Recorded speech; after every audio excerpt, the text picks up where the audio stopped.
ابو سعید خدری رضی اللہ تعالیٰ عنہ سے روایت ہے، فرماتے ہیں کہ اللہ تعالیٰ قیامت والے دن پوچھیں گے،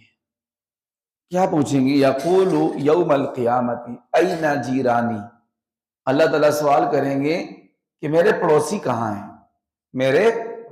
پڑوسی کہاں ہیں؟ فتقول الملائکہ من ھذا الذی ینبغی لہ ان یجاورک، اللہ تعالیٰ کے نورانی فرشتے کہیں گے اللہ تعالیٰ وہ کون لوگ ہیں جن کی یہ شان ہے کہ وہ آپ کے پڑوسی ہیں؟ تو اللہ تعالیٰ فرمائیں گے فیقول این قراء القرآن وعمار المسجد، کہ کہاں ہیں قرآن پاک کے قاری، قرآن پاک کی قرات کرنے والے، تلاوت کرنے والے، قرآن پاک کو پڑھنے پڑھانے والے، اور وعمار المسجد، اور اللہ تعالیٰ کے گھر مسجد کو آباد کرنے والے۔ یہ جو دونوں قسم کے لوگ ہیں، قرآن پاک کے قاری جو قرآن پاک کو پڑھتے ہیں پڑھاتے ہیں، قرآن پاک کے لیے انہوں نے اپنی زندگی وقف کر دی ہے، علماء ہیں، طلباء ہیں، قرآن پاک پڑھانے والے قراء کرام ہیں، یا عام بھی جو بندہ جو قرآن پاک کی بہت زیادہ تلاوت کرتا ہے، قرآن پاک پڑھتا رہتا ہے، یہ بھی اللہ کے پڑوسی ہیں۔ اور دوسرے وہ لوگ جو اللہ تعالیٰ کے گھر مسجد کو آباد کرنے والے ہیں، مسجد کو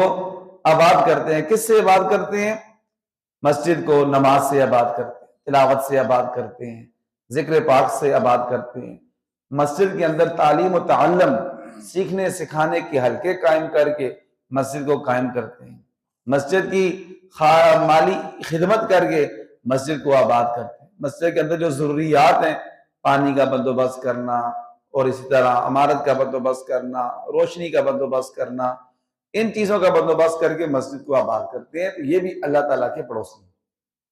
تو اسپیشل طور پر اللہ تعالیٰ قیامت والے دن ان کے بارے میں پوچھیں گے کہ یہ کہاں ہیں، میرے پڑوسی کہاں ہیں، قرآن پڑھنے پڑھانے والے کہاں ہیں، اور مسجدوں کو آباد کرنے والے کہاں ہیں۔ جب یہ سامنے آئیں گے تو اللہ تعالیٰ ان کو اعزاز سے نوازیں گے، اور اللہ تعالیٰ جنت میں ان کو اعلیٰ مقام عطا فرمائیں گے۔ اس حدیث پاک سے ہمیں یہ سبق ملتا ہے کہ ہمیں یہ چاہیے جتنا زیادہ ہو سکے ہم قرآن پاک پڑھنے والے بن جائیں۔ اگر ہمیں ناظرہ نہیں آتا تو ناظرہ سیکھنے والے بن جائیں،